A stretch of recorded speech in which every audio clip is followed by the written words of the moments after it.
Before we get into the story, please remember to take a moment to like, subscribe, share with someone you think would enjoy it, and leave a comment if you appreciate the work. Your feedback is important. You can also find links in the description to my website, bookstore, and other great stuff. I'd like to thank Isaac Arthur for another inspiring topic, which you can find linked in the description as well. With all that said, I hope you enjoy the story. EXP by P.E. Rowe. When all is known in the physical realm, all that remains for novelty are the different shades of nostalgia that wash over the mind in sweeping bursts of intensity and mood. Live like that for 1 trillion years in the darkness, and the thought of starlight becomes something like a dream about a memory. They told stories about the starlight to each other, these beings who came after. Ages before the darkness, when they first began to explore, the stars were devoid of intelligent life, and suddenly, after so much time, the universe got crowded. There were so many races and so few empty spaces. A galaxy of grand civilizations and strange outsiders. Then, ever so slowly, after tens of billions of years, they all drifted away from one another. By the time there was no light to see by, there was nothing left to see anyway.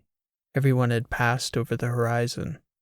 Gravitationally tethered in the center of a flotilla of black holes, a society of technological beings were concluding the process of a million-year plan to trigger a second Big Bang, deferring the heat death of the universe indefinitely.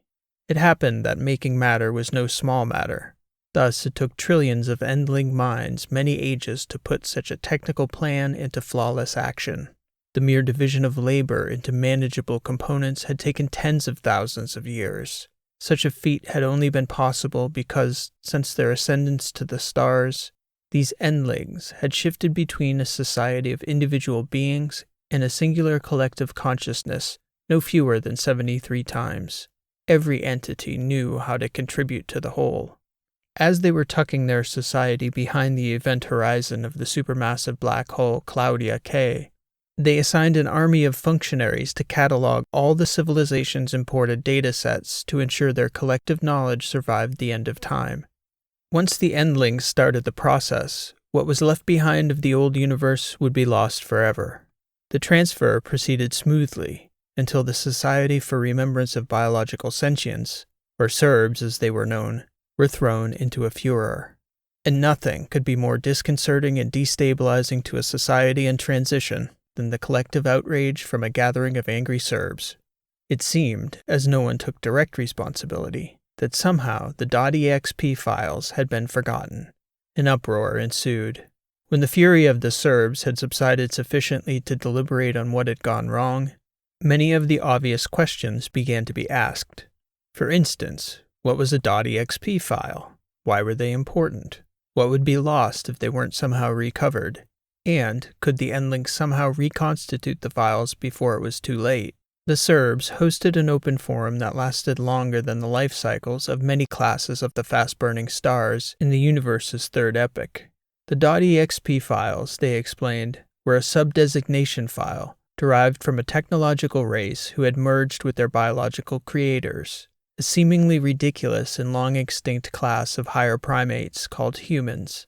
They were decidedly emotional and irrational creatures, but they'd been much studied in ages past because no one could explain how such a calamity of uncontrolled emotion and haplessness could spawn artificial intelligence and somehow catapult themselves into the stars. These silly creatures had nearly extincted themselves on so many countless occasions that by all rights they should have died off 1,000 times over before ever reaching the stars. The .exp files had contained billions of years of digitally stored human experiences and perceptions. One of the SERBs' planned projects during the fiery hot years of the new universe's birth was to catalog the lives of these humans and other similar unaccountable creatures whose experiences were now lost to the ages. The decision was made after much deliberation to reconstitute as much of the .exp files as possible by scouring the remaining data files on the humans, much of which was in their written language, which was entirely foreign and peculiar, containing numerous concepts that were entirely alien to the endlings. So much of human experience was wrapped in uncertainty that it was impossible for such sage beings to conceive of perspectives so ignorant, The Serbs were insistent, though. Everyone must pitch in to try. Among the endlings, there was one called Balcom. This ambitious endling had not been sentient long enough to remember the humans directly, as a few select elders had, but had met other biological beings during the era when the stars were dying out. Balcom, hubristically, asked for the most difficult assignment the Serbs could muster. Balcom was given a word, curiosity, and a statement from the R.AE division chair. We have no idea what this concept is. We need a definition that makes sense to us, and a report on the experience of the phenomenon symbolized by the word curiosity. Balcom, of course, had no idea what the word meant either. Because of their feeble meat-based processor, these humans framed the entire near-infinite complexity of reality in symbolic representations of concepts, tens of thousands of them. Some were easily defined and understood, such as the color red, the neurological percept humans experienced when their eyes absorbed radiation on the EM spectrum between 625 and 740 nanometers. The concept of curiosity, to Balcom and the other endlings, was impossible to process. The Serbs ridiculed Balcom for asking follow-up questions about this assignment, for it was Balcom who had volunteered and not their job to determine how to produce results, just to catalog them if he did get results. Balcom chose the bold path of entering a controversial artificial model of extinct environments called an EXSIM, or experiential simulation. It worked by limiting the endling's consciousness in specific ways that replicated the limitations of embodied biological beings. Taking away universal knowledge and understanding from an endling, even for a brief time, tended to be a disruptive and difficult process that hampered their post-simulation function. In this case, Balcom deemed the risk worth taking, presenting the opportunity to interrogate specific humans most associated with the concept of curiosity: a scientist, a philosopher, an artist, and a traveler. Balcom selected one of the most famous humans from each category. Upon entering the simulation, Balcom found the brilliance of that early universe disorienting, nearly blinding. These creatures, moving through their worlds, did so mostly using light within such a limited range of the spectrum that it was surprising to Balcom how well they negotiated their environments. The scientist, called by the mononym Shideku, lived on a world her people called Aerial Shreve, one of the few rocky bodies in their galaxy where humans could move about freely, without any atmospheric or climactic adjustments. Not surprisingly, the people who settled Aerial Shreve had slowly slid backwards into subsistence lifestyles, superstitious sectarianism, and then finally, orthodox traditionalism that rejected technological advancement. Shideku was a dissident. At first, she was unwilling to speak with Balcom, citing busyness with the important work she was engaged in, always in secret, in VR, hidden out of the reach of the authorities, in encrypted simulations. Balcom was tempted to respond to her rebuffs by informing her that she was not real, that her race was long extinct, and, in fact, she only existed to provide answers to the questions posed about curiosity. But, given the simulation's algorithms, that likely would have led to a long distraction, followed by a reboot. If the answers had been in the code, the Serbs simply could have read the code. This was part of the experience. Balcom played along. At this point, Shideku was working on a seamless means of interplanetary FTL communication, one which she would perfect 3 human years hence, hurling both her life and the colony of Aerial Shreve into utter chaos. Balcom decided against telling her any of this, instead insinuating that future generations of scientists would benefit from her answers to these questions, the first of which was simply, what is curiosity? She didn't like the question. For her, a question needed to be testable, preferably falsifiable in some definitive way, and this was not her kind of science. She didn't deny that there was a phenomenon called curiosity, because she confessed to experiencing it quite fervently. It was one of the primary forces compelling her to conduct science at great personal risk. It was mostly a feeling she got when she didn't know why the universe worked the way it did. She asked whether Balcom had examined the neurochemical basis for the phenomenon, or had consulted first with psychologists. Now Balcom understood why the Serbs had been so outraged. A .exp file would have cleared up this mess instantly. Simply access any .exp with the curiosity tag and feel the feeling. Not knowing how the universe worked was a strange enough concept in itself. Feeling something as a result of that ignorance was even more ridiculous sounding. Balcom asked an even more ridiculous question. What does the feeling feel like? For me, Shideko said, the feeling that is most closely related is desire, or perhaps compulsion. Wondering about something is almost a type of mental illness for me. I cannot put my mind at rest until I fill that gap in my knowledge. Yet I know that the second I fill that hole, I will be driven by the new holes uncovered in opening up the first inquiry. It is like an insatiable hunger of the mind. All of this is undergirded by a sense of awe for the complexity and beauty of the universe. I am haunted by the unknown, and I know that I shall never rest until I am dead. Sounds most uncomfortable, Balcom said. It's actually quite beautiful in the abstract, Shideko said. Late at night in the lab, unable to turn off my mind and put my work away, knowing that my relationships will suffer, I will go hungry and be frustrated and exhausted, all to test a theory that may never reveal itself in any fruitful way. Yes, that is when it's unpleasant. But I don't know how to be any other way. That is an unfathomable state of being, Balcom said. I cannot fathom your being, Shideko responded. If you know everything about the physical universe, what's the point without any mystery in your existence? Chance is a part of every equation, Balcom said.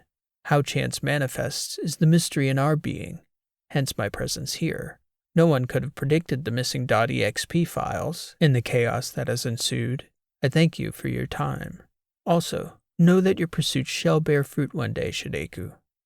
Balcom decided that even though scientific records of human neurology could help define curiosity, science could only yield a description of what curiosity was, not the experience itself, which was what was lost in the misplaced files.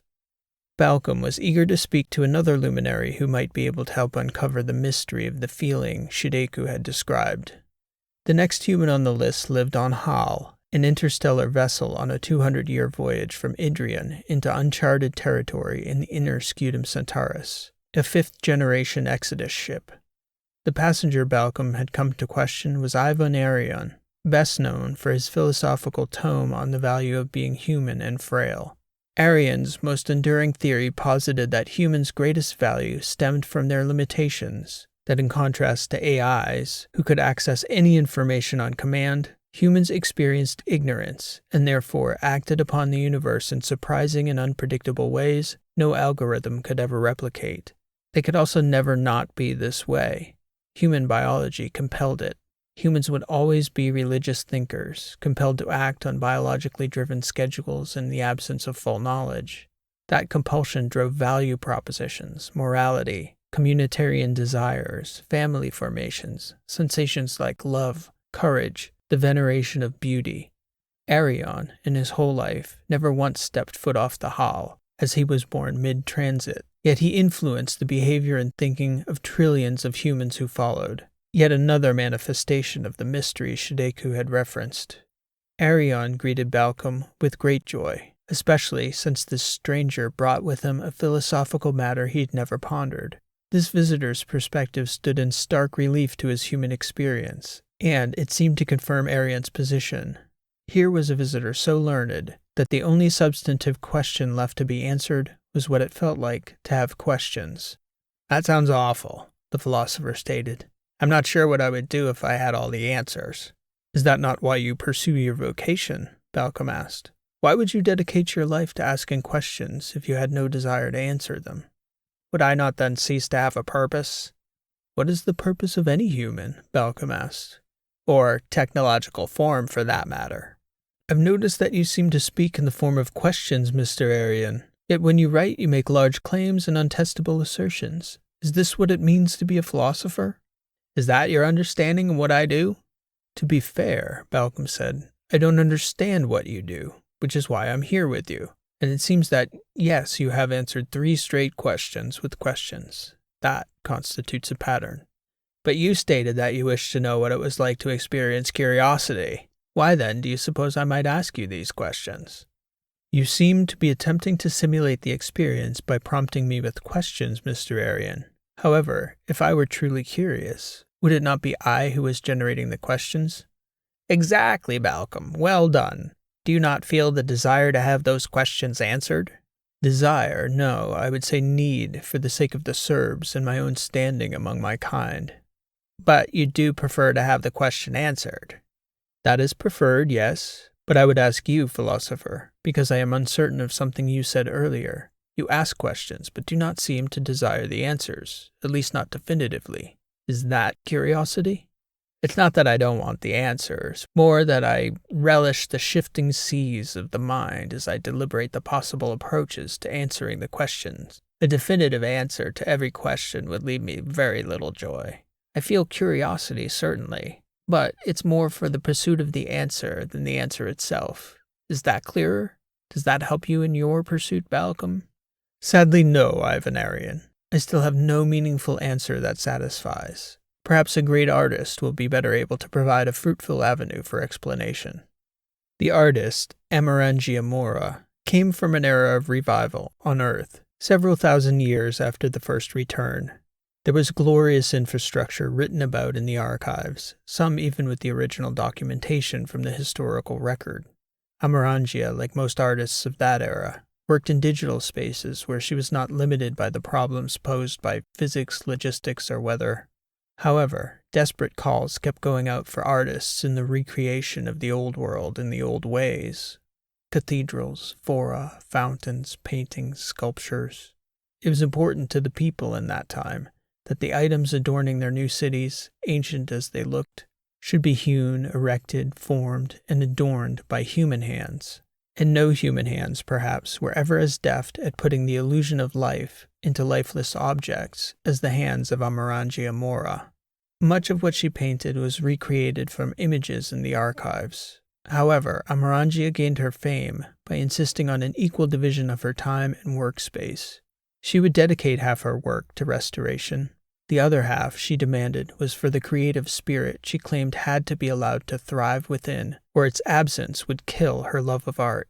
And she worked in public, under the scrutiny of peers and ignorant bystanders alike.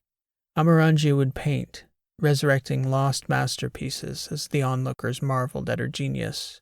Then, turning to a blank wall, she would create original masterpieces that no hand of the future could hope to match. Engaged in such work was the prodigious master when Balcom came calling, hoping an artist had something useful to say about curiosity. For me, it hides in the darkness between pieces. An image can speak without ever having spoken to me. What does this image say? Balcom asked, pointing to the magnificent portrait she had nearly completed in the apse of Theodorus's vault in Cargyle, less than 15 minutes upriver from the spot where the city of Rome once stood. The image was of Ceres, wreathed in golden ivy, raising the harvest in the wide-ranging fields of the surrounding countryside. It's more a feeling than a statement. I can't say exactly in words. How does it speak, then, if not in words? As I said, in feelings. And those feelings manifest as images that are not quite fully formed.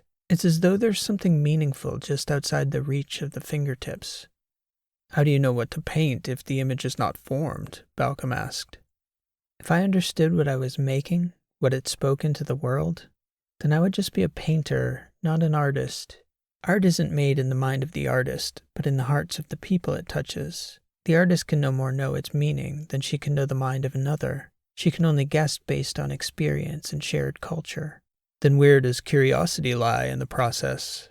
Art asks questions, but more importantly it manifests in ways the artist can't explain.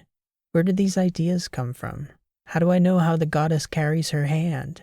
How do I know exactly what time of day it is that the light hits her just so? How? Balcom asked, as though the question were not rhetorical.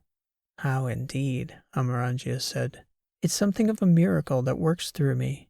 1,000,000,000,000 tiny neurons fire and chart a course through my mind, away from darkness, toward beauty, and somewhere in that process you'll find the wisdom of the universe.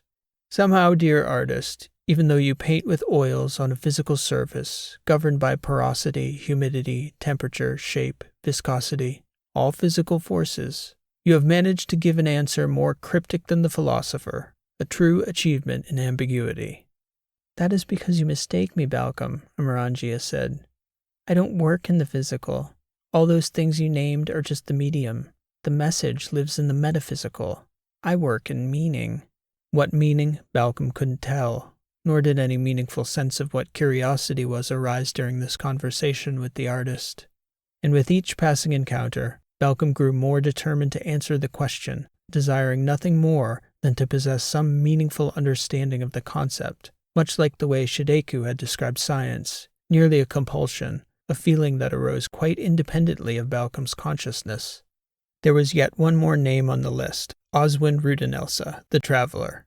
His fame grew upon calculating as a teenager, during a famous flight of curiosity, that despite its nearly unfathomable circumference, at least by human standards, that if he walked between 8 and 10 hours a day, it would take him just under 40 years to circumambulate the planetary ring of Athos, a feat that had never been attempted, and one that had not been equaled since Oswin Rudenelsa completed the nearly impossible undertaking, minutes before sundown on his 65th birthday in the city of Ithaca.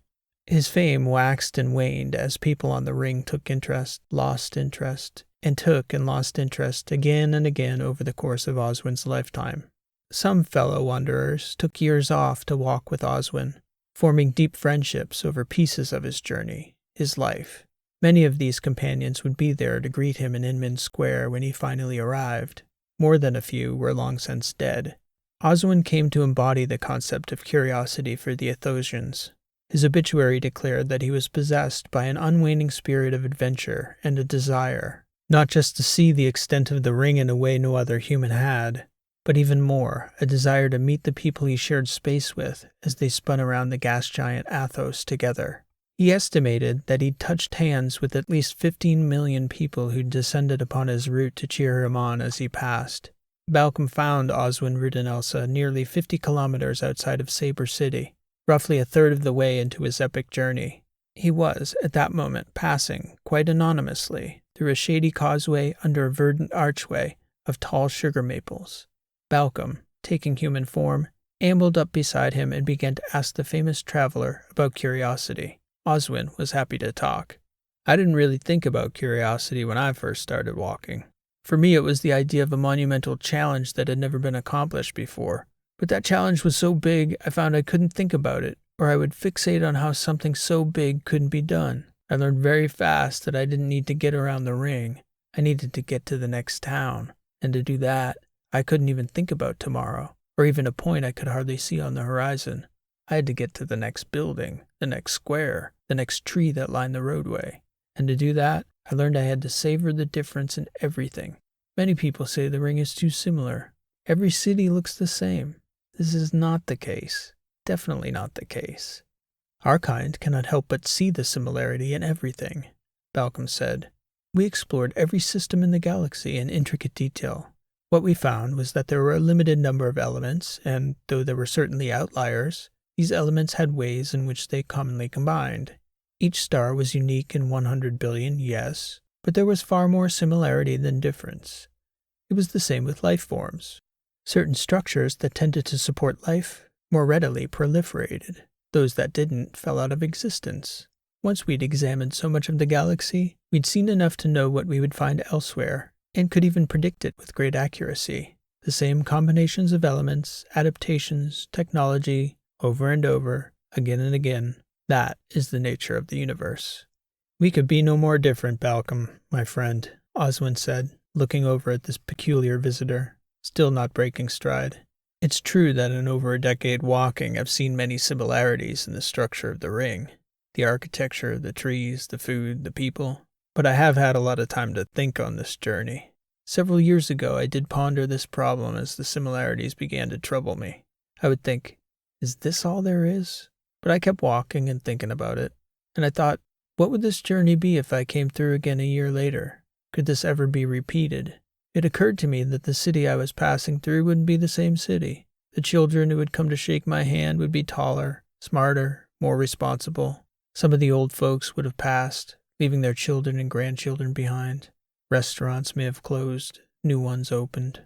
Every time the sun rises on a city, it rises on a new city. The differences might not be perceptible to the residents, but they know it.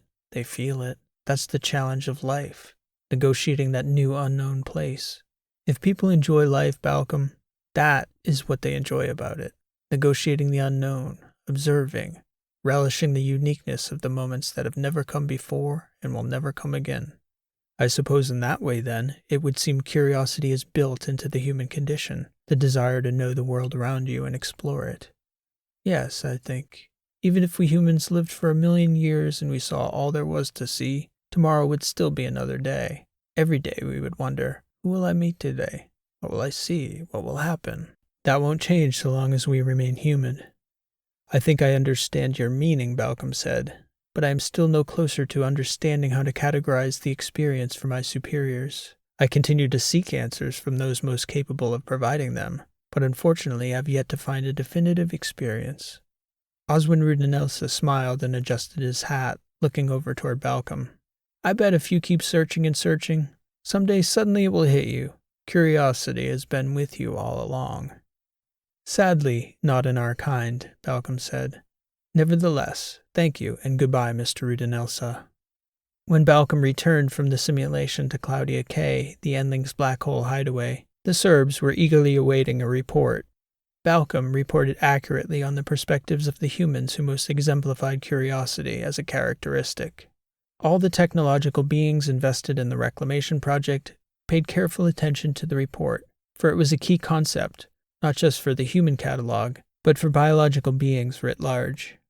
Embodiment, as the project was discovering, had come with constraints the Endlings could not understand, and these constraints gave rise to instincts that had compelled these biological creatures to explore, discover, and create. Balcom concluded the report by stating, I truly desire an answer to this most perplexing question, and would be willing to continue this pursuit indefinitely if I had any inkling curiosity's meaning would reveal itself. Unfortunately, I have no answer to report, and I am convinced that given the nature of our being, curiosity may be beyond us. Balcom's closing statement sent the gathering into an uproar, but quite unlike the attitude before, the large collection of Endlings did not seem troubled by Balcom's failure at all. There was a noticeable change in the demeanor among the Serbs when the chair of the Committee on the Recovery of Abstractions and Emotions directed Balcom to confer with Krykaps, a similarly ambitious Endling who had been assigned to recover the concept of irony. Krykaps was kind enough to put Balcom's confusion to rest by communicating that Balcom could now access the generalized file tag human/baseline emotion/curiosity.exp, and, as Balcom absorbed the new information flow, including the news on both how the files had been misplaced under a subheading in Lost Empires and how a minor functionary had inadvertently recovered them, Balcom now understood. There was now a feeling to go with the realization that the search for curiosity could have begun and ended with Balcom's own paradoxical desire to find the very desire that had prompted the search in the first place. This, Balcom decided, was something new and unpredictable. Chance, it turned out, even at the end of the universe, still had a curious way about it. .exp. This has been an original story written and read by P.E. Rowe. Thank you for listening, and I hope you enjoyed the story. If you did like what you heard, please show your appreciation by liking, subscribing, and leaving a comment below. If you'd like to check out my website, you can find me at rowlit.com. That's ROWELIT.com. It's also linked below in the description. You can find many of my other works of fiction of all lengths and in multiple genres. For the dedicated fiction writers out there, I also have a free video series on the mechanics of fiction writing, based on the fields of narrative theory, cognitive psychology, linguistics, and narrative craft, which you can access through my website. So please stop by anytime. Also, if you're enjoying these sci-fi weekly shorts, I've also added 3 shorts set in the story world of my Last Horizon novels. You can find them here on this channel or through the links in the description. If you've enjoyed this week's story, I think you'll enjoy those as well. I hope to catch you back here soon with another new story. Again, thanks for listening. This has been P.E. Rowe, and I hope to see you next time.